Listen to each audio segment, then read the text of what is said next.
medial en la parte anterior y lo que es la estabilización de la pelvis. Siguiente, por favor.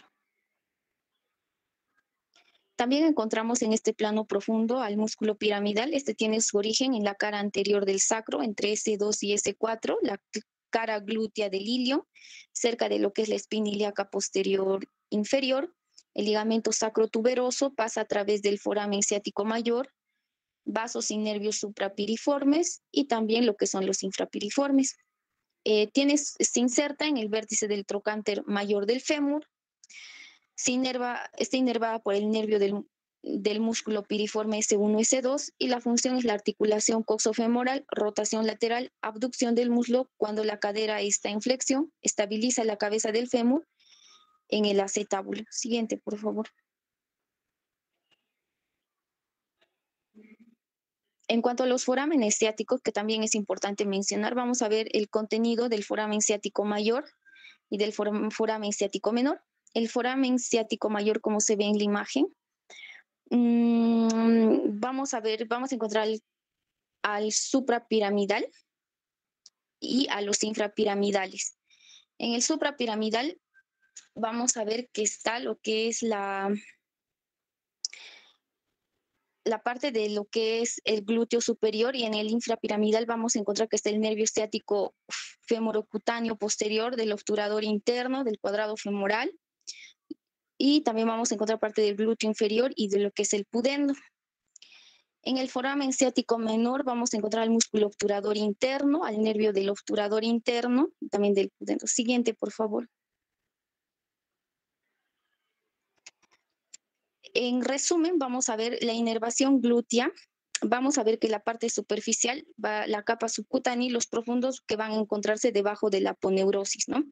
En cuanto al glúteo mayor, la inervación va a estar dada por el nervio del glúteo inferior, el glúteo medio y el glúteo menor por el glúteo superior, el piramidal por el nervio piramidal, el gemelo superior y el obturador interno por el nervio obturador interno, el gemelo inferior y el cuadrado femoral por el nervio cuadrado femoral, y el obturador externo por el obturador de lumbar. Siguiente, por favor. En cuanto a la irrigación glútea, vamos a ver que va a estar irrigado por los vasos superficiales, la capa subcutánea, y de nuevo mencionar que los profundos debajo de la aponeurosis. En cuanto a estas, vamos a ver que la arteria ilíaca interna tiene un tronco posterior y un tronco anterior. El tronco posterior dada por la arteria glútea superior y el tronco anterior por la arteria glútea inferior y la arteria pudenda interna. Siguiente, por favor. Dentro de la clasificación de las deformidades glúteas, vamos a ver que va a haber una hipoplasia, una ptosis, una pérdida de volumen, una asimetría y secuelas de trauma. Según esta se va a clasificar. Siguiente, por favor.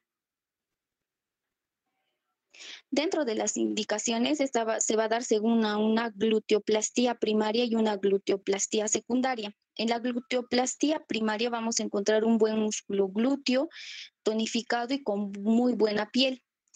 Ptosis, flacidez glútea y asimetría. En cuanto a la gluteoplastía secundaria, vamos a ver que acá se va a ver que se modela los glúteos cuando ya se ha pasado por una intervención primaria de prótesis de glúteo.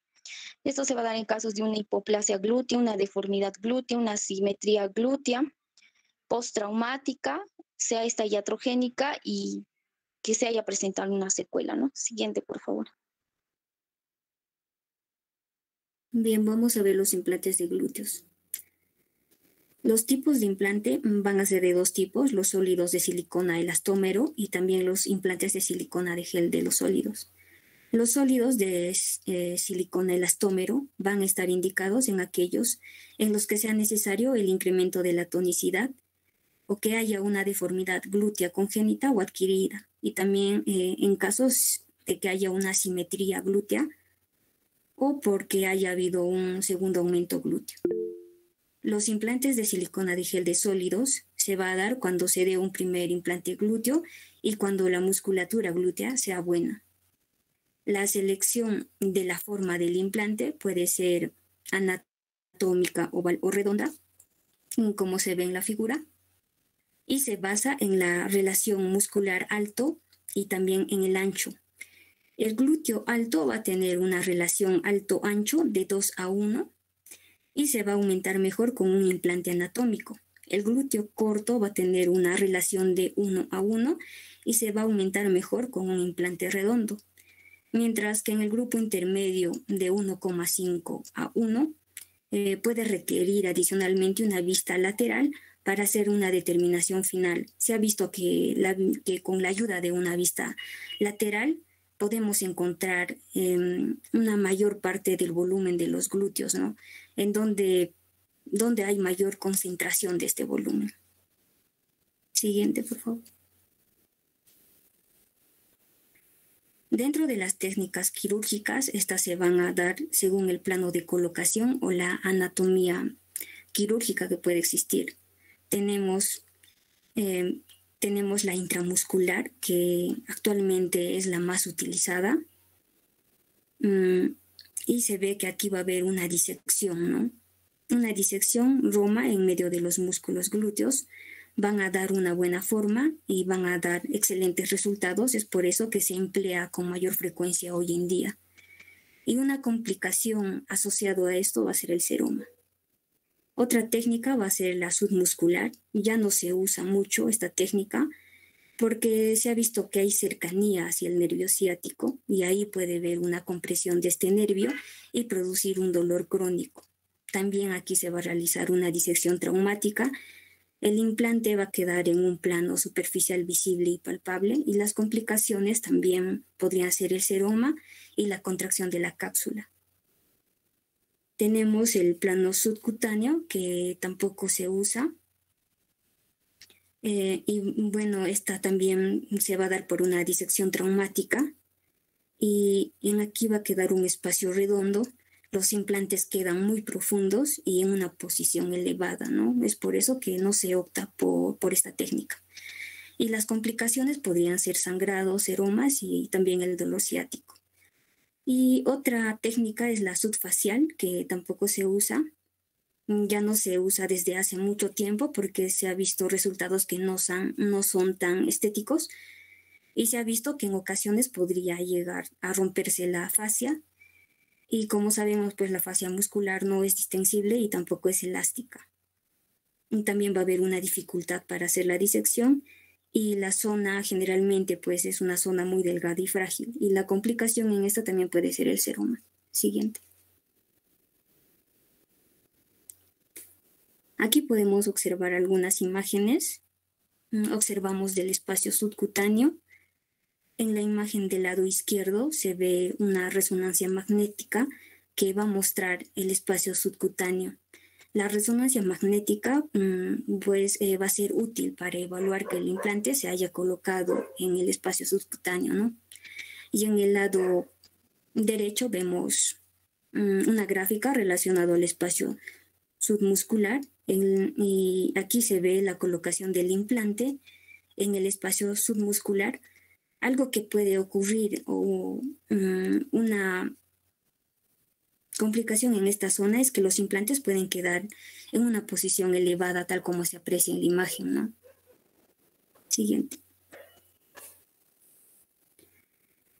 En esta imagen del espacio subfacial se aprecia la colocación de un implante en el espacio subfacial. En este plano, como ya lo mencioné, se va a presentar una dificultad para realizar la disección, ya que va a ser una zona muy delgada y también frágil, por lo cual pues tampoco se emplea actualmente esta técnica. Siguiente. En el preoperatorio, pues aquí se va a realizar la marcación, se va a delimitar la región glútea y el sitio de colocación del implante, se va a realizar con el paciente de pie o de cúbito ventral y se van a marcar los puntos anatómicos, entre ellos el límite superior de la cresta ilíaca y el límite inferior del pliegue subglúteo. Y también se va a tomar en cuenta la distancia anterior. Esta se va a dividir en 3 tercios iguales. Un tercio superior, en la cual se va a quedar libre de implante, un tercio medio que va a estar ocupado por el implante y un tercio inferior que se va a dejar libre para respetar la zona de apoyo, ¿no? Isquion, en el caso de que el paciente necesita o requiera sentarse. Siguiente. Bien, vamos a hablar de todas las técnicas ya mencionadas. Vamos a hablar de la más utilizada, que es la técnica intramuscular. Aquí pues se opta por un plano intramuscular. La localización de elección en este plano se ha visto que va a haber una alteración de las fibras del glúteo mayor y el objetivo es tener 2 a 3 centímetros de músculo sobre el bolsillo y dejar 3 centímetros de espesor de glúteo, sobre todo del glúteo mayor profundo al bolsillo, ¿no? Esto con el fin de proteger el nervio ciático. Una vez en la profundidad correcta que el cirujano haya abordado, pues este plano se va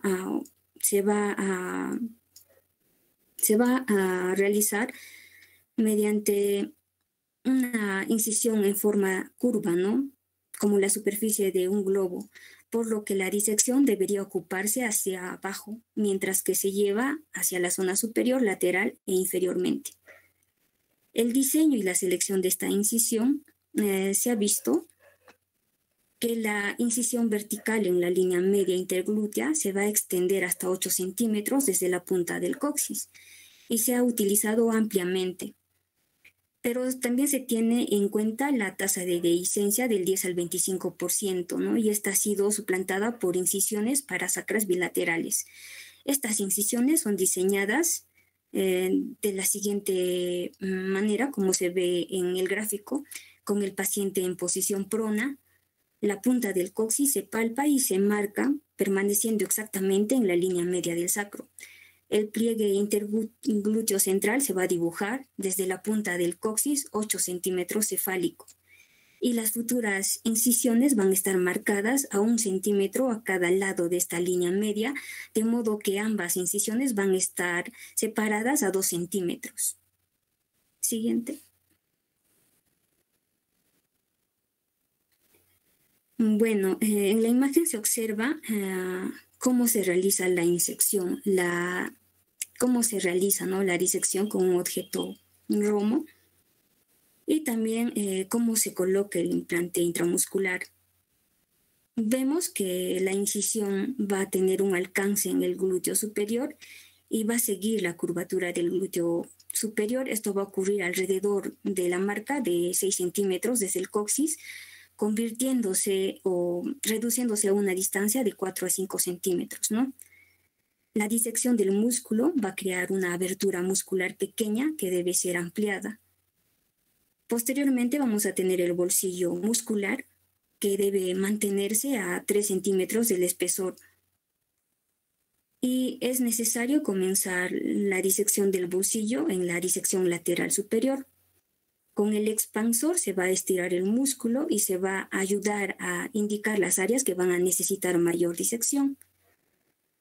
En cambio, lo que es la disección inferior se va a extender de 3 a 5 centímetros por debajo del coxis, colocando el implante en una ubicación más anatómica, ¿no? Una vez que el cirujano esté satisfecho con la disección, se va a insertar un probador para determinar el implante apropiado que se puede utilizar. Cuando el implante va a estar en su lugar, los bordes de la incisión del músculo deben estar en estrecha proximidad para que haya un adecuado cierre, ¿no? Siguiente. Después de colocar el implante, se va a colocar el drenaje de succión que va a salir por la misma incisión.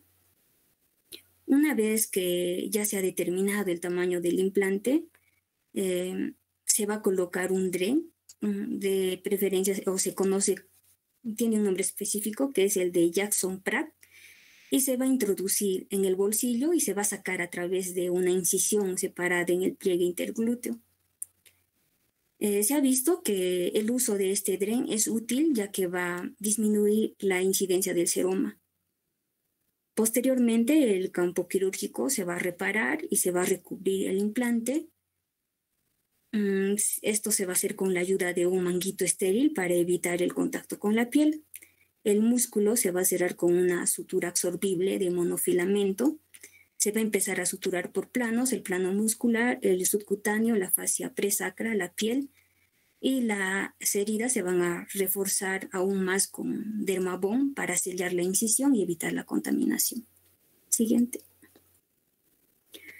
En cuanto al posoperatorio, pues para inmovilizar el área quirúrgica y bajar la hinchazón, se sugiere al paciente que opte por una ropa elástica al menos unos 7 días después de la cirugía, seguido de una panty de licra por 3 semanas. También se le va a aplicar una antibicoterapia profiláctica, sobre todo con cefalosporina de tercera generación. Podría ser el ceftriaxona, ¿no? 1 gramo intravenoso antes de la cirugía y 1 gramo intravenoso 12 horas por 24 a 48 horas después de la cirugía. También se puede optar por antiinflamatorios como la hidrocortisona, el celecoxib, el ketorolaco.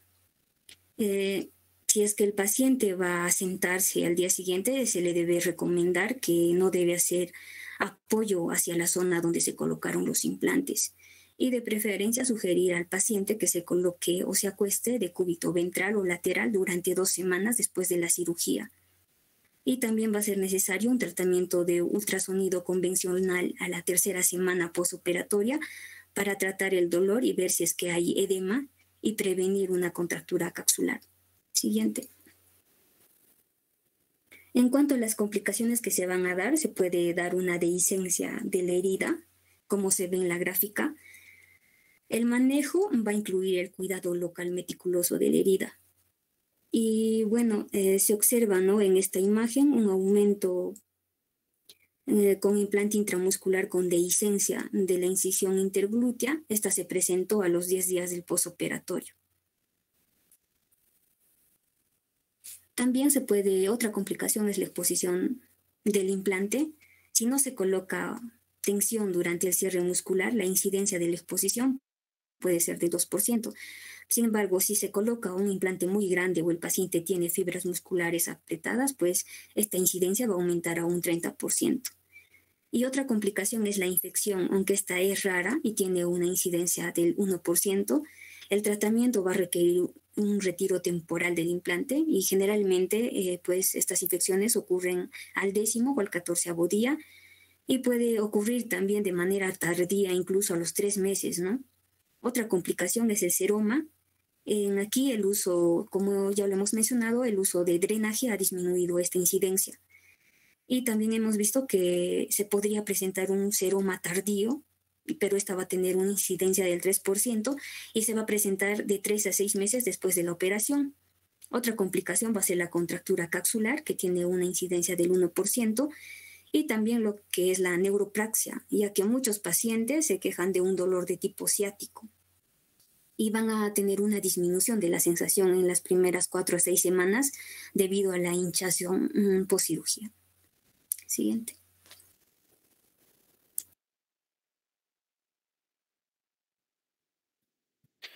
Hablamos de implante de muslo y pantorrilla. Realmente ha resultado ser de un gran alivio para los pacientes que tienen inconformidades con su, con su, con la armonía corporal.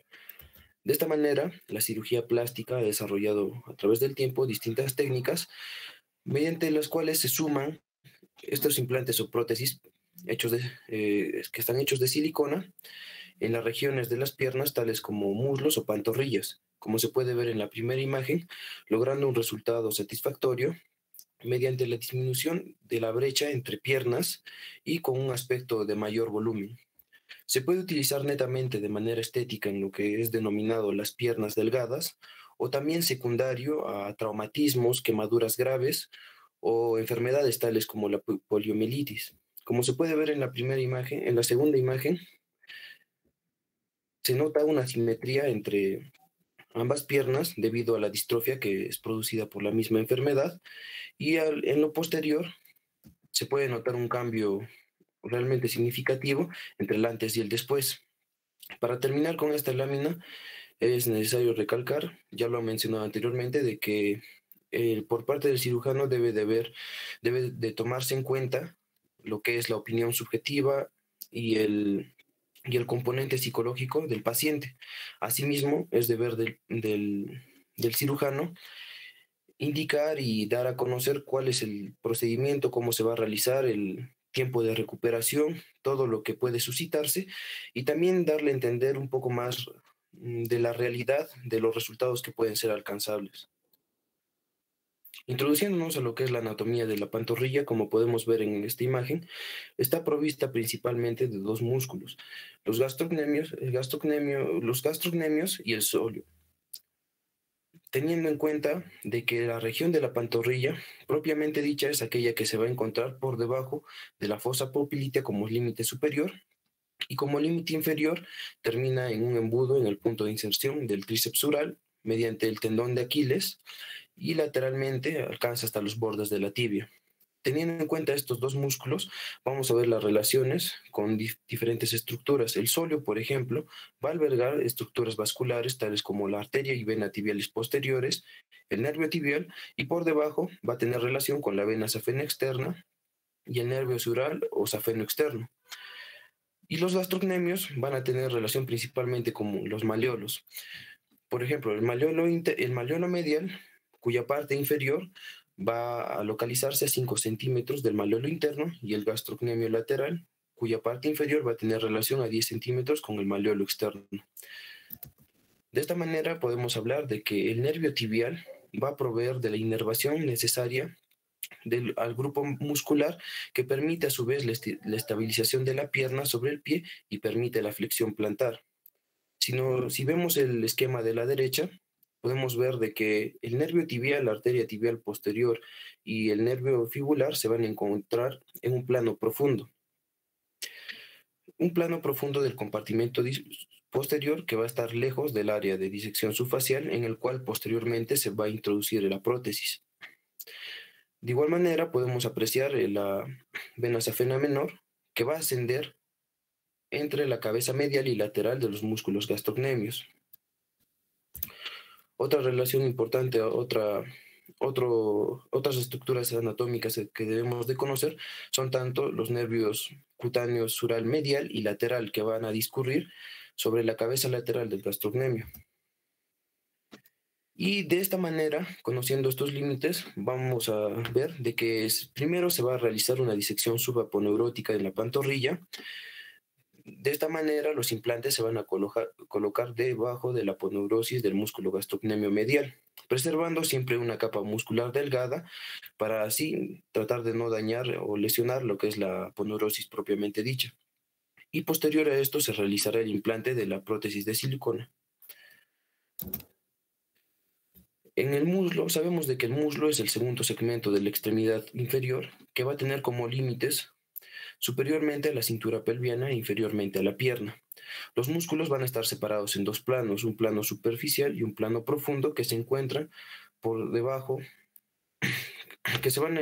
que van a encontrarse dispuestos de esta manera, reconociéndose de manera superficial a los músculos semitendinoso, semimembranoso, el bíceps femoral y el aductor mayor. Y en el plano profundo tenemos a los músculos aductor corto, aductor largo y el músculo aductor mayor. Otros músculos que también tienen tienen importancia para reconocer es el vasto medial y el recto femoral. Esto debido a que el acceso o el bolsillo que se va a producir para luego introducir el implante o la prótesis se produce a través del pliegue glúteo y se va a colocar el implante entre el recto interno, el aductor mayor, el vasto medial y una pequeña porción del semimembranoso. Las arterias que proveen de irrigación esta región son 5: la arteria femoral, femoral profunda, circunfleja femoral medial, circunfleja femoral lateral y finalmente la obturatriz. Todas ellas tienen igual de importancia, al igual que el nervio ciático, que es bastante relevante, ya que va a salir del nervio piramidal a través de su parte inferomedial y va a discurrir entre los dos grupos musculares que ya anteriormente hemos mencionado, llegando a la fosa poplítea, donde se va a dividir en dos ramas, un nervio tibial y un nervio peroneo común. El implante, como se puede ver en la imagen de la parte inferior derecha, se va a colocar en la región posteromedial del muslo, por debajo de los siguientes músculos: el recto interno, el aductor mayor, el semimembranoso y el vasto medial.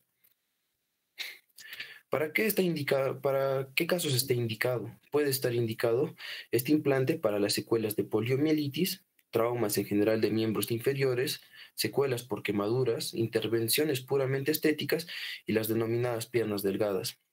Aquí presentamos un cuadro propuesto por Cuenca y Guerra, en el cual se nos describe los tipos de hipoplasia de pantorrillas y las alternativas quirúrgicas propuestas. Dependiendo del tipo de hipoplasia, podemos tener una hipoplasia medial, hipoplasia lateral, hipoplasia posterior, tubular y congénita o adquirida. Y dependiendo de cuál sea el caso, se van a tener como alternativa quirúrgica o se va a requerir una cirugía para introducir implantes. Puede utilizarse ocasionalmente una inyección de grasa de manera autóloga o también puede sugerirse el uso de colgajos. En estas dos imágenes vamos a ver que realmente es satisfactorio el resultado antes y después de una cirugía de implante de muslos, con lo cual se ha logrado reducir esta brecha entre ambas piernas y dando un resultado más estético. Los materiales que se van a utilizar, como podemos ver en esta primera imagen, van a ser prótesis de silicona que van a presentar una base superior en forma triangular que simula la forma de los músculos de la extremidad inferior. A su vez, los tamaños van a variar según sean los implantes para pantorrilla o muslo. En cuanto a la pantorrilla, lo que se va a utilizar son prótesis de 14, 18, 22 centímetros de largo, de 4 a 6 centímetros de ancho y de 2 a 3 centímetros de altura, dependiendo del resultado que se quiera tener. En cuanto al muslo, las prótesis van a tener el mismo formato que el de las pantorrillas, pero van a tener un mismo largo, pero van a ganar en longitud, que va de 6 a 8 centímetros y de 3 a 4 centímetros de altura. Algo necesario para indicar en esta parte es que puede facilitar la introducción de este tipo de prótesis gracias a una pequeña bolsa de agua, una pequeña bolsa guía que sirve para ayudar a la colocación del implante hasta la parte inferior de la bolsa previamente confeccionada, como podemos ver en las dos imágenes de la parte derecha. Y hablando de lo que es propiamente los instrumentos de disección, se van a utilizar principalmente diferentes instrumentos que tienen un extremo ancho y romo. Esto para disminuir la probabilidad de lesionar la zona de la aponeurosis o zonas adyacentes y reducir así el riesgo de sangrado. Su tamaño va a variar entre 25 y 30 centímetros de longitud y se van a utilizar retractores como el tipo ancho en L y el de Finocchieto. Se destaca en casos más severos, como se puede ver aquí en la imagen del lado derecho.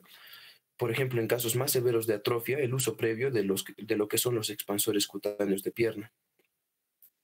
El preoperatorio va a indicar tanto en pantorrilla y muslo una marcación de las líneas de incisión y regiones susceptibles de despegamiento con el paciente tanto en bipedestación, sentado o en sedestación y en decúbito supino. Luego de esto, la diferencia es que en el muslo se va a realizar una incisión hasta 5 a 8 centímetros por encima de la rodilla, mientras que en la pantorrilla, como se puede ver en esta imagen, se van a delimitar los bordes laterales del músculo gastrocnemio. Se va a marcar una incisión a 10 centímetros de distancia por encima del malleolo interno y superficialmente se va a hacer una incisión en zigzag de 3 centímetros por encima de la fosa poplitea. Como podemos ver aquí en el muslo, lo que se prima es hacer la incisión de 5 a 8 centímetros por encima de la rodilla. La técnica del implante de pantorrilla, según sugieren o indican los textos, se va a llevar a cabo con el paciente en decúbito supino y con anestesia epidural o general. En algunos casos puede realizarse bajo anestesia local, con sedación ligera y en presencia de un anestesista. Después de la infiltración de las zonas marcadas, se va a practicar una incisión de 3 centímetros de longitud en la zona poplitea. Se va a continuar la incisión en el tejido subcutáneo y en la aponeurosis del músculo gastrocnemio medial, y después se va a llevar a cabo el despegamiento de hasta 2 centímetros por debajo de la incisión inicial, como se ve en la imagen de la derecha, y también decir de que la incisión cutánea y la de la aponeurosis van a ser de la misma longitud. Posterior a ello, se continúa con la incisión en la capa supraponeurótica o supramuscular con objeto de facilitar la introducción de la punta de la herramienta de disección en la región posterior de la pierna, hacia los bordes lateral y distal de las áreas previamente marcadas. Para este momento es imprescindible preservar una capa fina muscular, como se indicó anteriormente, en la región despegada. Con el objetivo de evitar el daño de la aponeurosis, también se debe de tener cuidado de no dañar las estructuras neurovasculares que han sido mencionadas previamente. El uso de objetos ROMOS va a tener gran significancia dentro de esta intervención, ya que va a permitir que la cirugía sea menos traumática. Cabe indicar de que las hemorragias son raramente consideradas significativas y en algunos casos apenas pueden llegar a serlo. A continuación, se van a insertar los implantes mediante el deslizamiento y el uso de estas guías. Y estas guías van a fijar todo el implante en su extremo distal y van a permitir a manera de ayuda introducir o desplazar toda la prótesis dentro del bolsillo o hasta la pared inferior de las bolsas. Después se va a cerrar la herida quirúrgica en 3 capas, primero la aponeurosis, luego el tejido subcutáneo y finalmente la dermis. Se va a colocar sobre esta herida ya cerrada, previamente cerrada, capas de esparadrapo microporoso y se va a utilizar medias elásticas de compresión media. Si hablamos de la compresión de muslo, sigue prácticamente los mismos fundamentos de la pantorrilla, de los implantes de pantorrilla, pero el acceso se va a producir a través del pliegue glúteo, colocando el implante entre el recto interno, el aductor mayor, el vasto medial y una pequeña porción del semimembranoso. La hemostasia se va a realizar de forma superficial en capas subcutáneas superiores debido a que mayormente y debido a todo el tipo de instrumental, el procedimiento, la hemorragia es mínima. Como en las técnicas de implante de pantorrilla con cierre, se va a cerrar la herida en 2 capas utilizando suturas subcutáneas e intradérmicas y finalmente la compresión elástica. Algo importante son los 2 pilares que son 2 pilares para un buen desarrollo postoperatorio, que es que el paciente esté conforme estéticamente y que también se le haya indicado los cuidados necesarios. Lo que se opta en estos casos es primero el ingreso hospitalario durante las primeras 24 horas. El paciente va a permanecer en decúbito supino con una ligera elevación de piernas, esto para evitar el contacto directo de las pantorrillas con la cama. La deambulación se va a permitir una vez transcurridas las 48 horas y que el paciente se encuentre en buena condición y el médico haya optado por darle una deambulación en este tiempo. Es necesario también usar vendajes compresivos sobre las incisiones durante las primeras 3 semanas. Se debe de aplicar la compresión suave en los muslos y la parte alta de los talones a 5 centímetros durante los primeros 30 días. Se debe de realizar también el uso de antibióticos durante los primeros 7 días y antiinflamatorios y analgésicos durante los 10 primeros días. Como cualquier operación o intervención pueden haber complicaciones, principalmente se dividen en 2, inmediatas y tardías. Las inmediatas pueden ser causado por la dehiscencia de la cicatriz, la necrosis de la línea de incisión, los seromas que ya han sido comentados anteriormente, en las primeras 2 semanas después de la operación, en los cuales existe una gran variabilidad en las tasas reportadas en la literatura, teniendo una incidencia de seromas que va de 1.4% a 2%. Además de ello, también podrían presentarse hematomas. Como complicaciones tardías, pueden encontrarse alteraciones en lo que es la simetría, una infección que se da en menos del 1% de las prótesis, la migración de la prótesis en alrededor de un 4% de los casos, además de la contractura capsular, y en un 3% de los casos de las prótesis colocadas puede presentarse este tipo de contractura. Finalmente, otra complicación puede ser que la retirada del implante. Aportando esto, puede presentarse también una fascitis necrotizante, mionecrosis extensa, o también pueden haber cicatrices hipertróficas o queloides. Para finalizar con esta exposición vamos a mostrar dos pequeños videos en los cuales se indica un poco más de la experiencia del cirujano.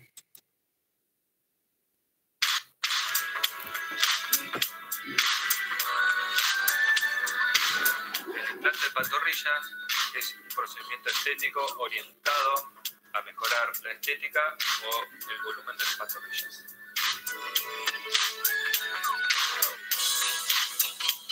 Dura aproximadamente 45 minutos. Utilizamos una anestesia llamada sedación, donde el paciente está adormecido durante el procedimiento y no siente ninguna molestia ni dolor.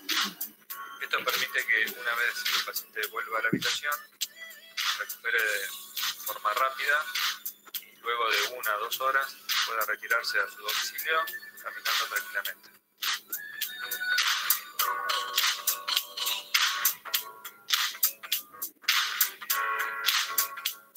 La incisión es pequeña, se realiza detrás de la rodilla y con el paso de los meses se torna casi imperceptible.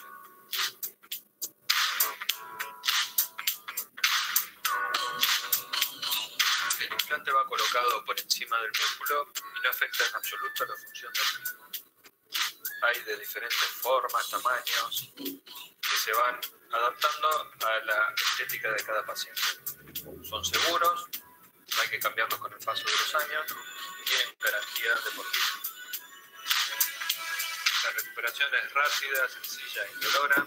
El paciente puede caminar tranquilamente luego de la intervención.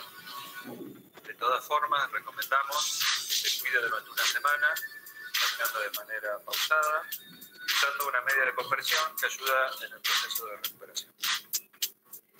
Luego de un mes, el paciente puede retomar su actividad física intensa o realizar cualquier tipo de actividad física o deporte.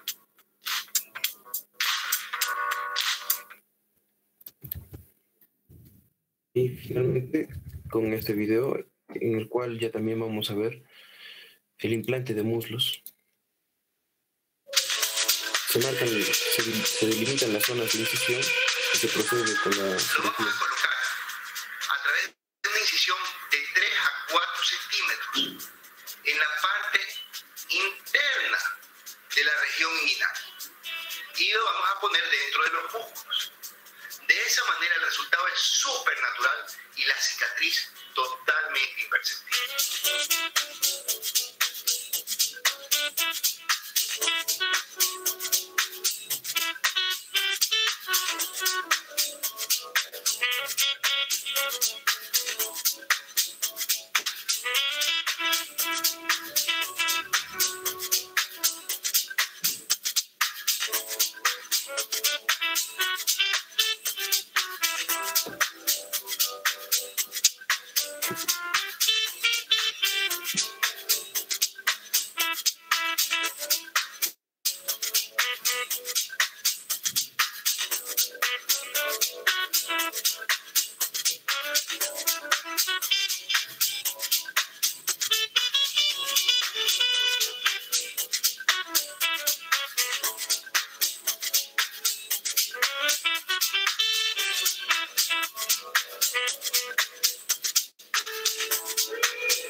Para terminar con esta parte ya, realmente hemos visto que hay distintas técnicas para la implantación de las prótesis. Hemos visto como en este primer video en el cual la técnica es intramuscular y nosotros hemos hablado de la técnica subfacial, pero realmente ahora se está optando por la técnica intramuscular debido a que, como ya fue mencionado anteriormente por mis compañeras, la técnica subfacial tiene ciertos, se puede decir, ciertas... tienen ciertos pros y ciertos contras, pero más que nada la técnica intramuscular lo puede llegar a superar, ya que no va a presentar, como en la técnica subfacial, una poca elasticidad y una poca distensión que no permita poner las prótesis de manera adecuada y que tampoco permitan un buen acabado. Eso sería todo. Muchas gracias.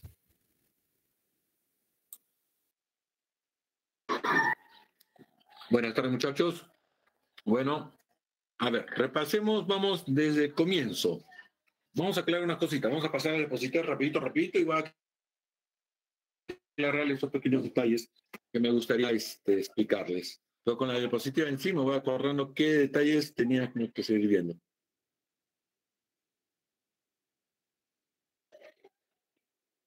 Ya, con respecto a lo que es la liposucción y la lipotransferencia, me hubiera gustado que hubieras mencionado un poco sobre la historia de la liposucción. ¿Ustedes saben quién fue el primer que hizo una liposucción? ¿Qué especialidad hizo la primera liposucción?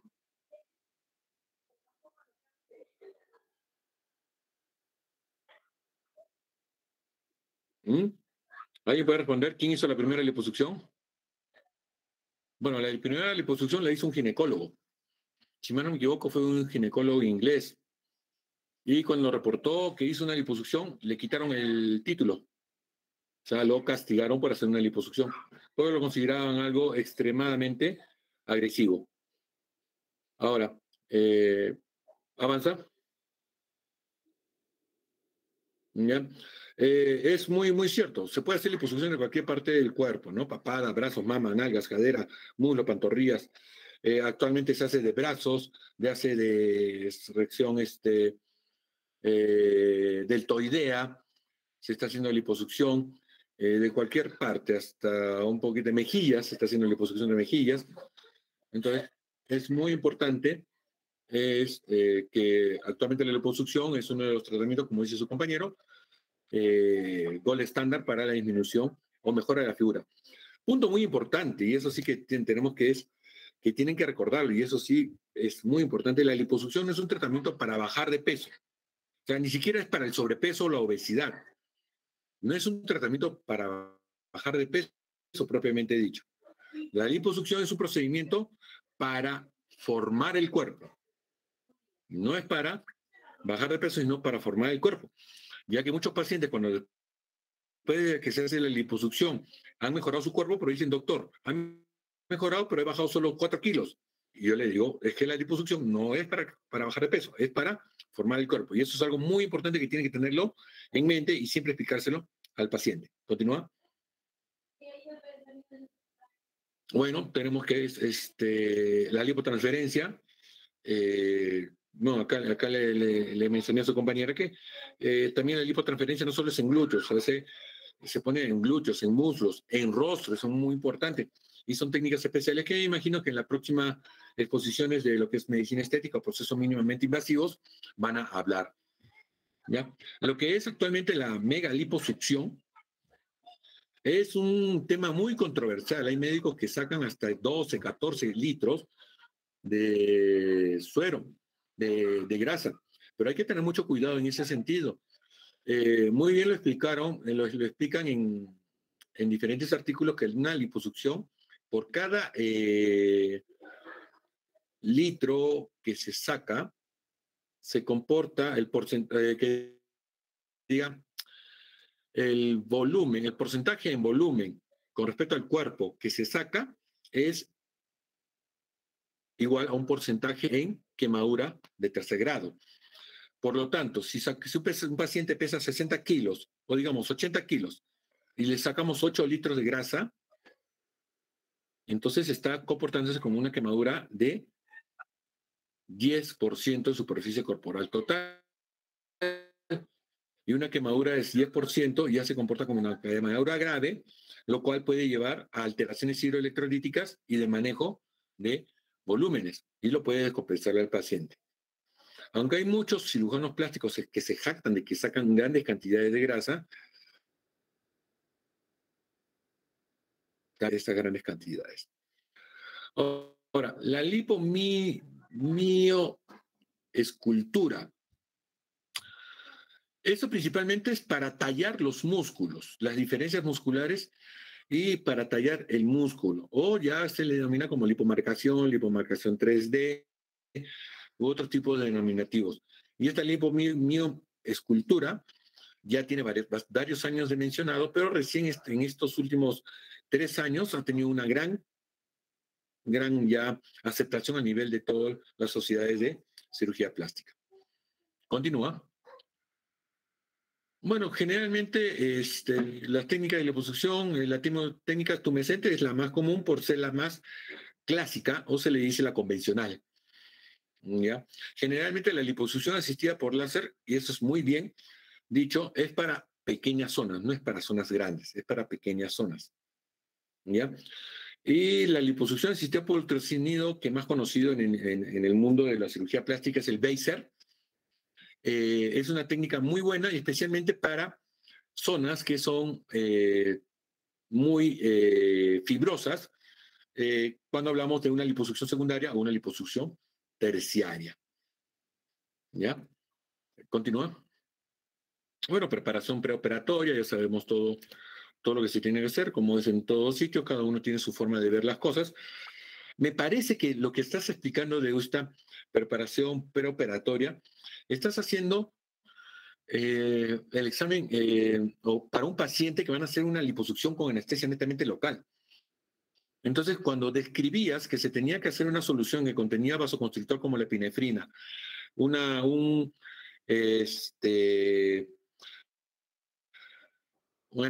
anestésico como la lidocaína, bicarbonato para inhibir la acción ácida de la lidocaína y cloruro de sodio, esa solución se llama solución de chan, chan, chan, chan. ¿Cómo se llama esa solución? Al que expuso. Bueno, solución de Klein. La fórmula de Klein. Fórmula de Klein. ¿Y quién fue Klein? Ya él.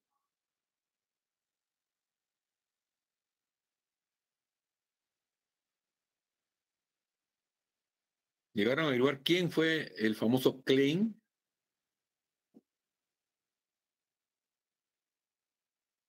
Bueno, Klein fue es un dermatólogo que empezó a hacer liposucciones y veía primero, sangra mucho.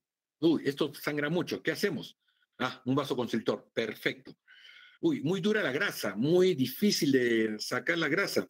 Entonces la diluyen o la hacen técnicas tumescentes para poder hacerla más fácil la extracción.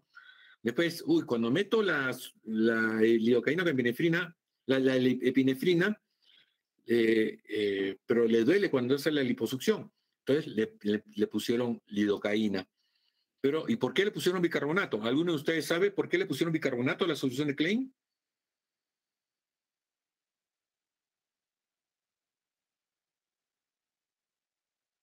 Bueno, el bicarbonato se le colocó a la solución de Klein porque cuando se inyecta la anestesia con lidocaína, la lidocaína tiene un pH ácido, y este pH ácido hace que arda, que queme, que se sienta esa quemazón cuando se pone la lidocaína. Y con el bicarbonato disminuye esa acidez, se le disminuye la acidez, mejora o reduce reduce el dolor de la infiltración. ¿Ya? Entonces, Klein lo que hizo fue una solución para liposucciones con anestesia netamente local, no para liposucciones bajo sedación o bajo anestesia regional o anestesia general. Entonces, ya la solución de Klein, ya se habla mucho de solución de Klein modificada. ¿Por qué? Porque ponen cloruro de sodio con solo epinefrina. Ya no ponen lidocaína. ¿Por qué va a ser anestesia general? ¿Para qué le van a poner lidocaína? ¿Para qué le van a poner bicarbonato si es que es una anestesia general? Igual lo mismo. Ya no le ponen bicarbonato. Entonces, pregunta de examen, ¿cuál es la solución de Klein? Ya, la solución de Klein, ¿qué contiene? Ya les he dicho. Entonces, no se olvide. Continúa, preciosa. Ya, ahí está. Esa es la solución de Klein. Klein fue un dermatólogo, por si acaso. No fue cirujano plástico, no era quirúrgico, era clínico. Pero lastimosamente, a nivel mundial, la intrusión interespecialidades es muy clásica ya. ¿Ya? Ahora, dentro de las complicaciones principales que hablaba de la trombosis venosa profunda y la embolia pulmonar, generalmente la trombosis venosa profunda, ¿cómo se previene? Se previene vendando los miembros inferiores o se colocan algunas medias de compresión que ayudan bastante a mejorar la circulación venosa. La embolia pulmonar no se produce tanto por un coágulo, sino se produce principalmente cuando en el momento que hacemos el lipoinjerto o la inyección de grasa, podemos insertarla dentro de una vena y esta vena sigue todo su recorrido y llega al pulmón y produce una embolia pulmonar, lo cual es casi catastrófico, casi catastrófico. Entonces hay que tener mucho cuidado cuando se haga el injerto graso, si es que llegan a hacer injerto graso. Continúa. Bueno, ya de lipodemarcación, ves, palpas. Generalmente para hacer la lipodemarcación utilizamos la técnica del pellizco. Con los dos dedos agarramos y pellizcamos la zona donde hay mayor cantidad de grasa y vamos señalizando como si fuera un mapa geográfico de la Tierra, ¿no? En los círculos más pequeños son las prominencias más grandes y los círculos más ampliados es la base de la montaña donde se va extendiendo la grasa. Cada uno tiene una forma de marcar. Ya tengo colegas que su forma de marcación es totalmente diferente a la mía y, bueno, tienen sus justificaciones. Continúa. También con respecto a las posiciones, diferentes posicionamientos, también ya depende cada médico, cada cirujano plástico tiene una forma como poner o sobreponer o cambiar de posición a sus pacientes. Esto ya es bastante relativo para cada paciente, ¿no? Lo que eso sí es muy importante. Personalmente, no recomiendo ya una liposucción con anestesia local. Es una tortura, es una gran molestia para el paciente y del 100% de pacientes que veo que se han hecho liposucciones con anestesia local, siempre queda irregularidades muy difíciles de subsanar después. Continúe. Ya. Bueno, acá está hablando, por eso es que acá pone, su compañera, pone que se infiltra la lidocaína a los puntos de acceso. Pero si el paciente está con anestesia regional o está con anestesia general, ¿para qué vas a infiltrar con lidocaína a los puntos de acceso? Entonces, lo que están describiendo es una liposucción con anestesia netamente local. Personalmente, no lo recomiendo. Si es que han visto que hace poco ha fallecido un paciente de una liposucción en Lima, el caso es que muy probablemente la han querido hacer con anestesia local porque no ha salido por ningún lado del anestesiólogo y el paciente puede hacer paro por sobreintoxicación de lidocaína. Y cuando ponen exceso de lidocaína está absorbiendo y puede producir intoxicación. Y esa intoxicación lo que produce es paro cardiorrespiratorio. Y si no está en una buena institución, subsiguiente. Entonces es muy importante que tengan en cuenta que mi recomendación para todos ustedes, si alguna vez quieren hacer una liposucción, por favor, no con anestesia local. Y si se van a hacer ustedes una liposucción, por favor, que le den todas las garantías. Y especialmente, no anestesia local, porque el riesgo que corren es muy alto. Avancen. Bueno, acá hablamos de dónde se saca. Listo, dónde se sacan todas las zonas de grasa. Bueno, cierre de drenajes es la parte de compresión. Antiguamente se ponían drenes de silicona tubular a través de las incisiones de los trócares que se ponían para hacer la liposucción. Actualmente simplemente se ponen gasas y mangas compresivas o vestimenta compresiva para asegurarnos que se drene todo el líquido. Continúa.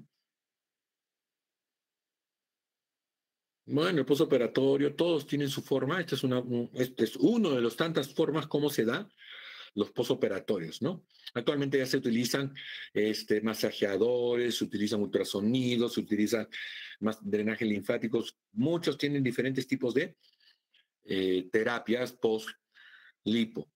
Y algunos recomiendan una semana de terapia, otros recomiendan 20 días de terapia, de masajes, de acuerdo a sus experiencias y de acuerdo a cómo vaya quedando el paciente.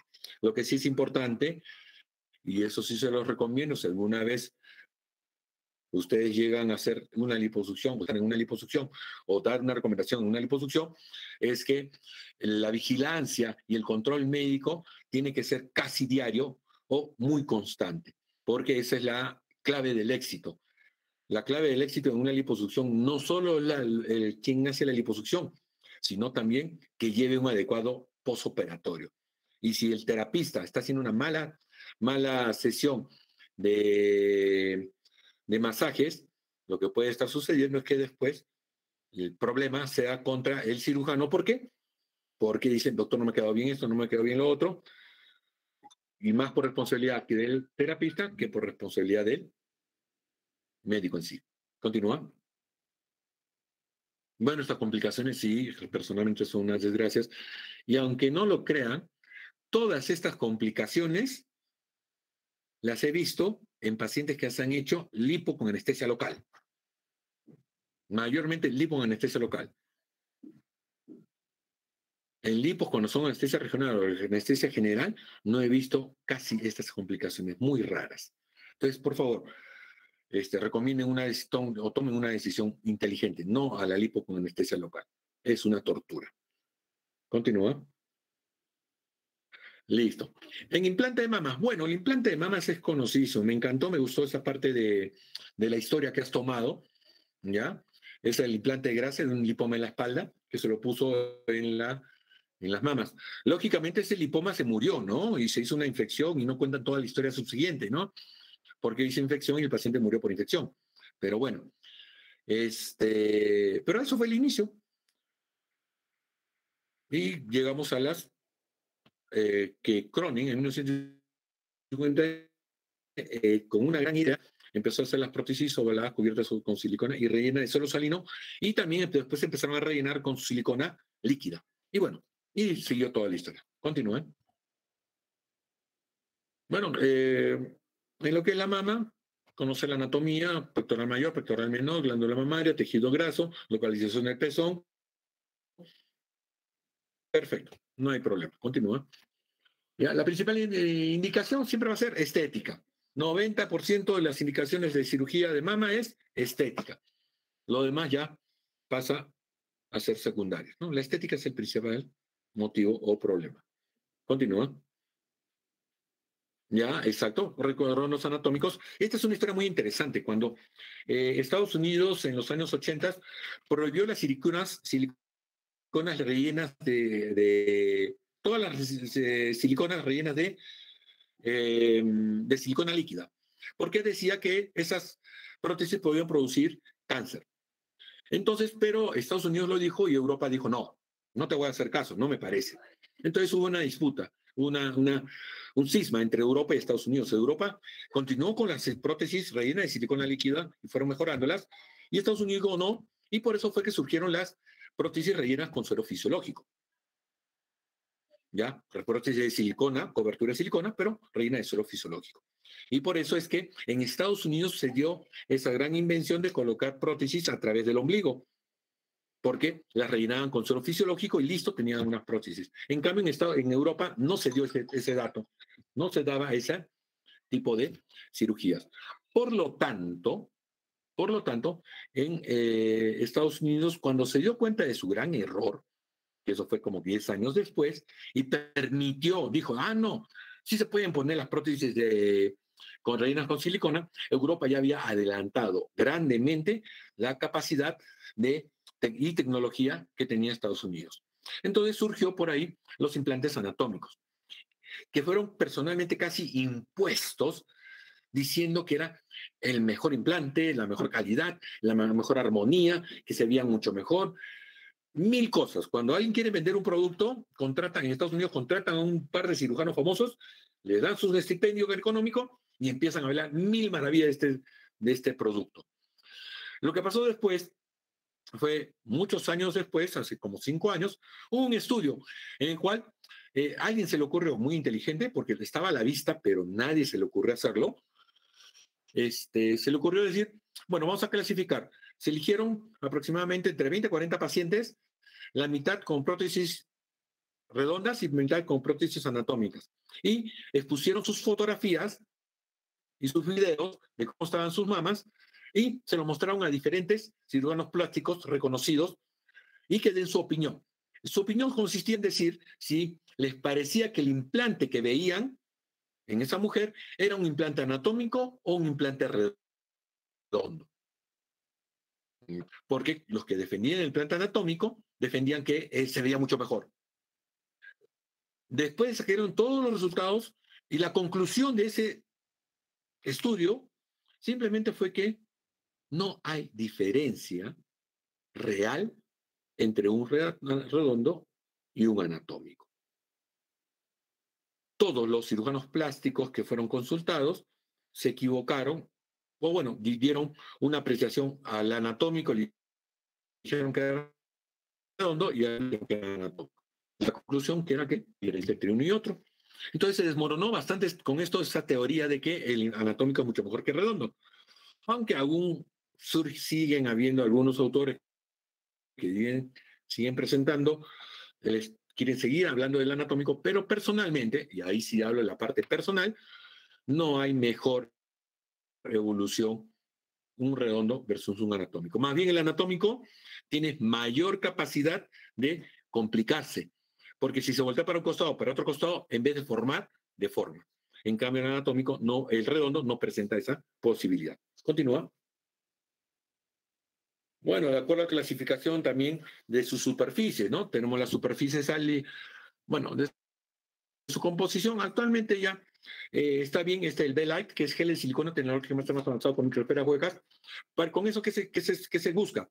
Se busca que el gel tenga la consistencia bastante natural y las microesferas huecas le dan menor peso. Porque una de las grandes complicaciones cuando ponemos las prótesis en pacientes mayores de 350 centímetros cúbicos es dolor de espalda por el peso de las prótesis, ¿ya? Y esa es la evolución. Primero solución salina, después ahí te faltó el intermedio, que fue silicona líquida, después fue un gel silicona cohesivo y ahora tenemos el gel de silicona con microesferas huecas que le dan un menor peso al mismo volumen de prótesis. Continúa.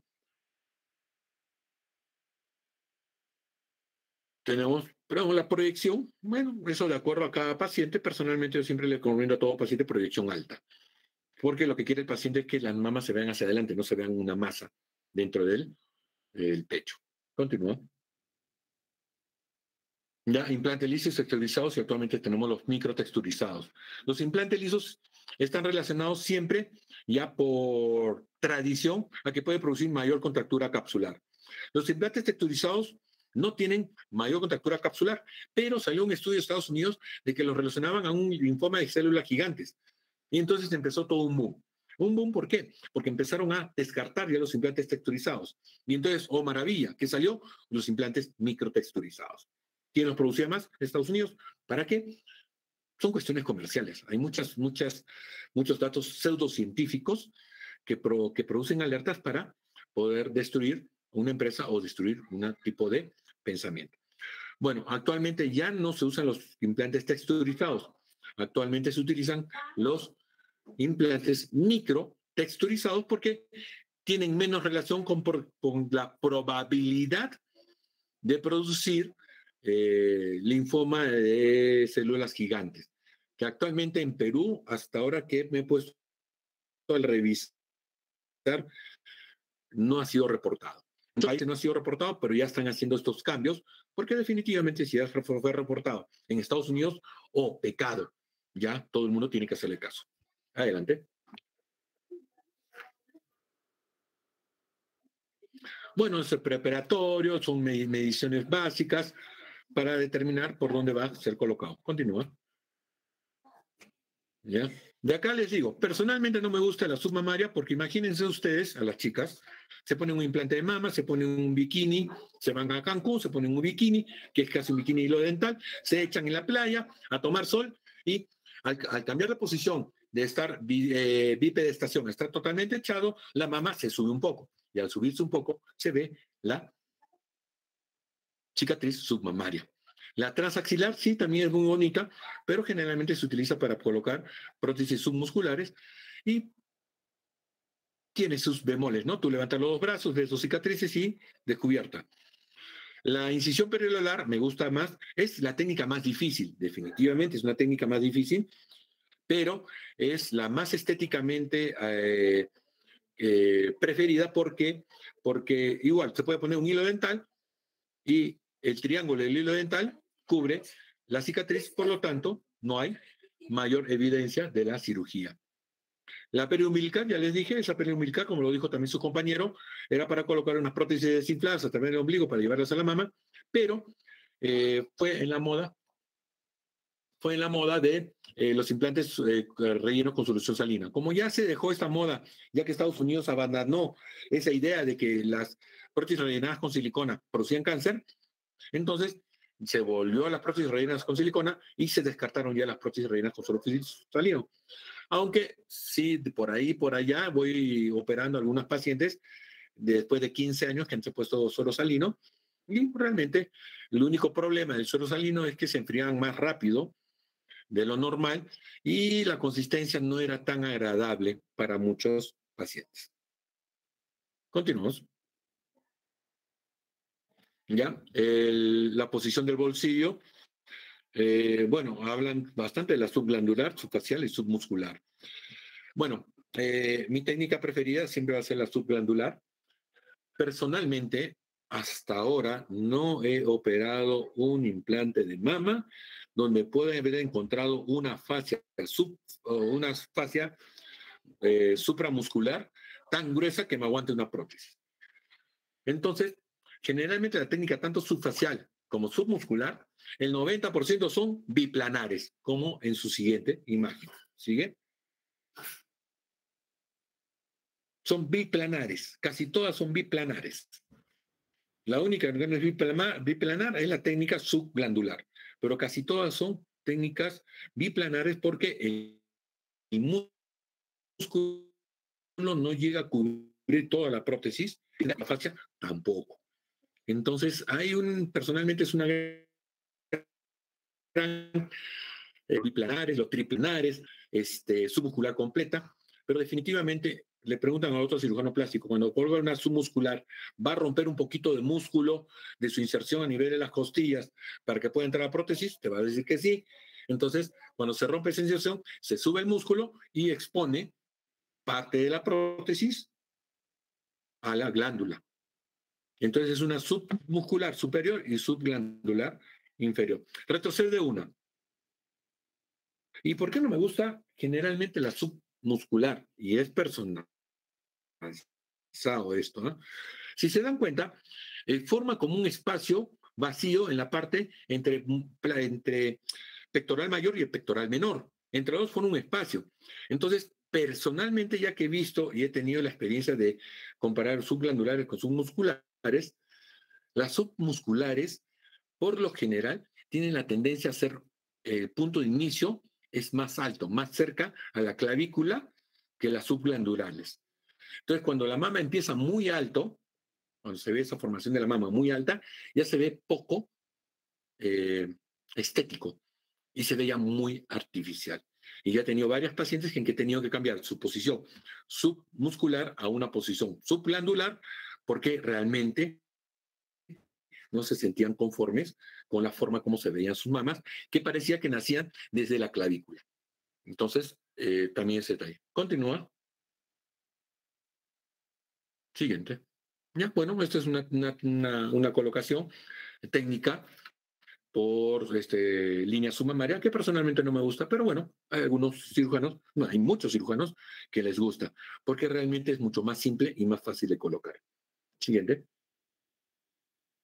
Ya, la técnica continúa. Ahora, este postoperatorio es muy interesante. Este postoperatorio, esa banda que utiliza, es estrictamente para la técnica submuscular, para tratar de evitar que la mama, en el espacio que se forma entre pectoral mayor y pectoral menor, se pueda discurrir. Y si se discurre hacia ahí, la mama va a parecer que nace desde la clavícula. Continúa.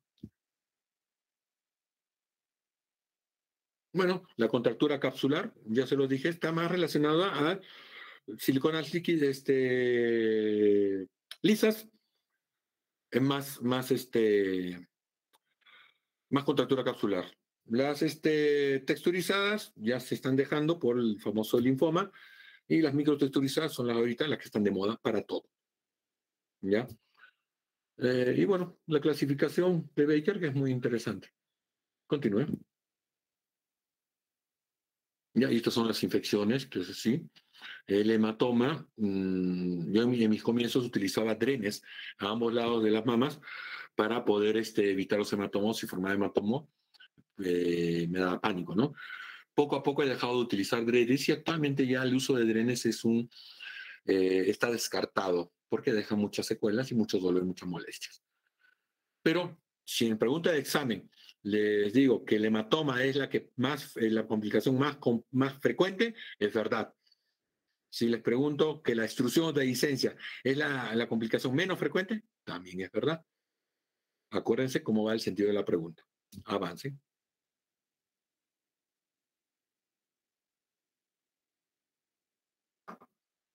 ¿Ya? Ahora tenemos los implantes glúteos. Puntos importantes. Avanza. Avanza. Ya. Por eso es tan importante también para mí. Cuando hacemos los implantes glúteos, generalmente la concepción ideal es que el mejor implante glúteo que se puede poner es la grasa propia. O sea, una lipotransferencia. ¿Ya? Entonces, en Estados Unidos ya está prohibido la lipotransferencia a glúteo muy intramuscular, dentro del músculo. Porque la lipotransferencia se puede poner por encima del músculo o por dentro del músculo. ¿Ya?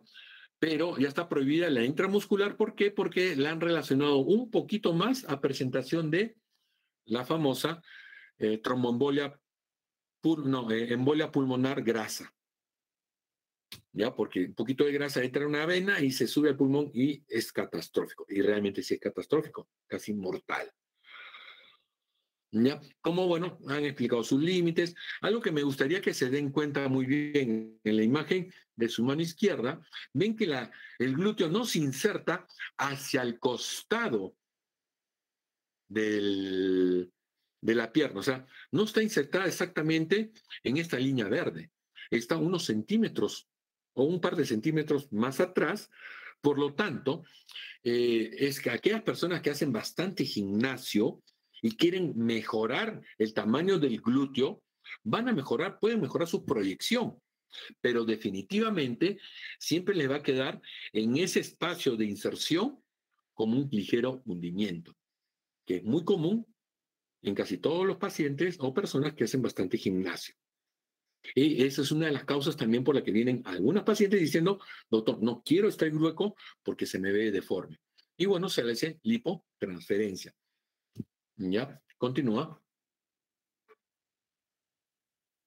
Entonces, una localización donde está exactamente la flecha, donde señala la flecha glúteo mayor, ahí es donde se abre un espacio, ahí se abre el espacio, ahí se abre un espacio, una línea, y se crea el bolsillo para la prótesis intramuscular, que actualmente es la tendencia a nivel mundial, la intramuscular. Continúa. ¿Ya? Ahí, bueno, tenemos el músculo es como dicen, que es como un cuadrado. Continúa, seguimos con la anatomía. Anatomía, anatomía, anatomía. Y la irrigación, ajá. Los tipos de implantes, retrocedemos. Esto sí, ténganlo muy antes. No, ¿dónde están los tipos de implante? Ahí está. Los tipos de implantes. Hay dos tipos de implantes, los tipos anatómicos y redondos. Acá sí hay algunas diferencias. Y sí, está muy bien mencionado. Y tomen en cuenta, en este caso, sí, cuándo se puede poner una prótesis redonda y cuándo se puede poner una prótesis anatómica. Si la relación 1 a 1, se recomienda un redondo. Si es intermedio, 1.5 a 1, se puede requerir una y se puede poner al final una anatómica. Personalmente, a todos les pongo anatómico y depende bastante del volumen, pero bueno, depende de cada paciente y depende de la costumbre de cada médico con respecto a su experiencia. Continúa. Bueno, la técnica, sí, definitivamente la técnica intramuscular es actualmente la técnica gold estándar. La submuscular, como dijo su compañero, puede producir daño a nivel ciático. La subfacial producía dos cosas. Uno, que el desplazamiento de la prótesis poco con el tiempo y que iba haciendo formar un pliegue, una caída del glúteo, deformando totalmente el glúteo. El subcutáneo, ni hablar, eso ya no más. Ese ni siquiera para mencionarlo. Ahora, con respecto a la subfacial, siempre voy a estar en desacuerdo en aquellos que decían que podían disecar fácilmente la fascia y realmente la fascia glútea no se puede disecar fácilmente. Personalmente decía, ¿de dónde me han sacado esa técnica? Porque es una disección muy compleja y generalmente producía huecos por todos lados. Continúa. Bueno, acá explica más o menos espacio subcutáneo, espacio submuscular, continúa, que podía complicar. El subfacial también. Y bueno, cómo se hace preoperatorio. Hay diferentes técnicas, ¿no? Para colocar. Actualmente el gold estándar es hacer una incisión. La incisión que se coloca se hace una incisión continua interglútea. Interglútea. Sí. Personalmente yo prefiero la incisión interglútea, aunque sí es verdad, la posibilidad de hacer dehiscencia de la incisión es estadísticamente alta. Continúa. Continúa. Bueno, posoperatorio, como todo posoperatorio de implantes. Continúa. Las complicaciones, sí, la dehiscencia es la principal complicación que hemos tenido. Contractura capsular es menos del 1%, pues casi inexistente. ¿Ya? Neuropraxia, sí, dolor crónico. Más que todo, el seroma también es bajo y la posición del implante es porque la han colocado mal. Esa es generalmente la exposición de implante por fallas técnicas, no por fallas de la prótesis o otro tipo. Implante de muslo y pantorrilla, bueno, no es un tema muy difícil. Gracias a Dios, avanza. Pero algo a tomar en cuenta. Acuérdense, principalmente tanto la implante de pantorrilla como implante de muslo está dirigido a disminuir la brecha que hay entre los dos bordes internos del muslo o dos bordes internos de la pantorrilla. En otras palabras, es a aquellas personas que tienen los bordes arqueados. Entonces, esos bordes arqueados hay que solucionarlos. Y para eso son estos implantes de pantorrilla o implante de muslo. ¿Ya?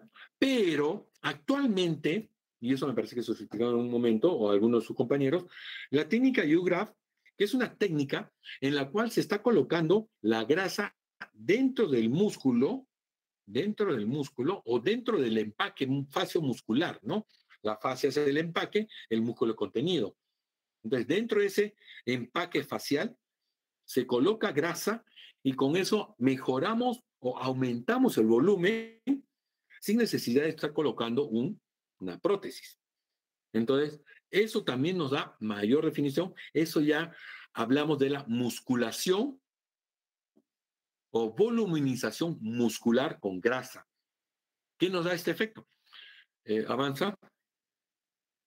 Entonces, en vez de que en el gastrocinio pongamos subfacialmente la prótesis, dentro del músculo inyectamos grasa, crece el gastrocinio y tiene un mejor acabado anatómico que el de un implante de pantorrilla. El futuro tanto del implante de pantorrilla como implante de muslo está bastante ensombrecido por las técnicas que se están utilizando actualmente de voluminización muscular. ¿Continúa? Entonces, bueno, esta es la parte de neurrazón. Continúa. ¿Ya? ¿Dónde se coloca? ¿Dónde se debería colocar? Algo muy importante. En la exposición dijiste que que se coloca intramuscular. No, la implante de pantorrillas es netamente subfacial. No puede ser submuscular tampoco, porque si no daríamos la parte de irrigación. Y no puede ser intramuscular porque son dos músculos que están uno junto al otro. Y en el medio están pasando nervios y arterias importantes, las cuales dañaríamos. Por eso el implante de pantorrilla es subfacial, que puede ser pregunta de examen por si acaso. Subfacial es el Igual también el implante de muslo es casi subfacial, justo por debajo del recto anterior, lo recto lateral, del vasto, entre vasto interno y recto lateral, pero por ahí entra. No es intramuscular, por si acaso. Cada localización hay que diferenciarlas. Glúteo, intramuscular. Glúteo, intramuscular. Mama puede ser submuscular o subglandular. Muslo es subfacial y pantorrilla subfacial. ¿Ya? Pregunta de examen. Continúe. ¿Ya? Bueno, acá vemos la parte posterior. Imagínense, en ese aductor mayor se puede colocar un poquito de grasa. Se coloca algo de grasa. Si tuviéramos una imagen anterior, en el vasto interno y el vasto externo, que sus tenones se fijan a nivel anterior de la rodilla y que forman la parte anterior del músculo. Ay, retrocede más. No, no. Tu primera imagen. Tu primera imagen. Ahí está, la pierna de la señorita. Retrocede. De la pierna de la señorita. ¿Ves la pierna de la señorita? Esa es la parte anterior, ¿correcto? Y ven estas dos prominencias que se forman por encima de la rodilla. La prominencia que va hacia adentro es el vasto interno y la prominencia que va hacia atrás, hacia adelante, es el vasto externo. Entonces, se injerta grasa con unas cánulas especiales en el vasto interno y vasto externo y tenemos una voluminización y pareciera que la persona que le estamos haciendo su lipo, ese tratamiento de voluminización de piernas o de pantorrilla, de muslo, pareciera que ha ido al gimnasio 1 año, 2 años, porque demarcamos bien esa zona y le damos la apariencia de un músculo. ¿Cuál es la diferencia? ¿Cuál es la diferencia entre este término voluminización muscular a la lipoescultura inicial? Cuando hablábamos de lipoescultura, hablábamos de que hacíamos liposucción y dejábamos demarcados en zonas grasas, demarcábamos las diferentes pseudolíneas musculares. Pero ¿qué es lo que pasaba? Cuando tocábamos ese demarcado, que se veía muy bonito, el paciente se veía con sus coquitos en el abdomen, o le veíamos su pierna bastante voluminosa, pero tocabas y ponía duro y seguías tocando grasa.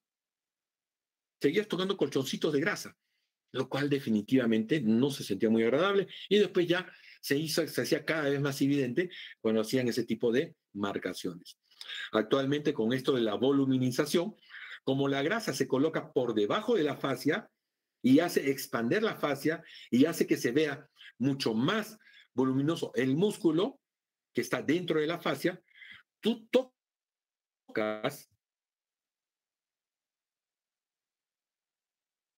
y vas a sentir la dulzura.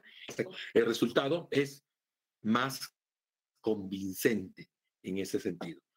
Por eso, estos últimos tiempos de que se habla de la voluminización, definitivamente está siendo el top en lo que son cirugías plásticas. Y que más también, muchos fisicoculturistas a nivel mundial ya están optando para mejorar la marcación de sus músculos, esta técnica de voluminización. Continúo al final.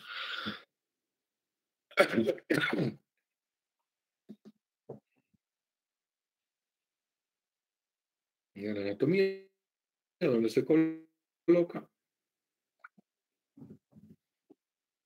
Sigue. Esta parte de lo que es anatomía, hay que tomarla en cuenta. Hay que hacer las indicaciones, bueno, principalmente son estéticas. Continúa. Ven cómo la indicación principal es cerrar esa brecha entre bordes internos del muslo y al hacer el cierre de esa brecha, logramos dar una apariencia, una imagen de que los músculos son mucho más gruesitos, no son tan esqueletizados. Continúa. ¿Ya? Entonces, hay diferentes tipos de prótesis, forma de colocarlo. Continúa. Y bueno, ya las marcaciones, ya las explicó, por gusto volver a mencionar cómo son las marcaciones y dónde se tiene que colocar las pantorrillas, ¿no? Cómo se calcula y cómo se hace la cirugía, que ya lo mostró también en los videos. Por último, y como corolario, por si acaso, para todos aquellos que creen que existe magia, este famoso tratamiento de hacer crecimiento muscular con inyecciones de peptonas es total y absolutamente falso. Tengan mucho cuidado, chicas y chicos, no se dejen engañar, lean bien antes de someterse a un procedimiento de aumentos con peptonas. Personalmente es una estafa. Si ustedes leen en algún sitio que es Linfar, que es la fábrica que produce estas famosas peptonas, son suplementos dietéticos en ampollas. Ese es el truco. En ampollas. No son para inyectar, son para ingerir. Entonces, tengan mucho cuidado. Esto del aumento con peptonas no es real. Listo, muchachos. ¿Alguna duda, miedo, temor, pánico, terror?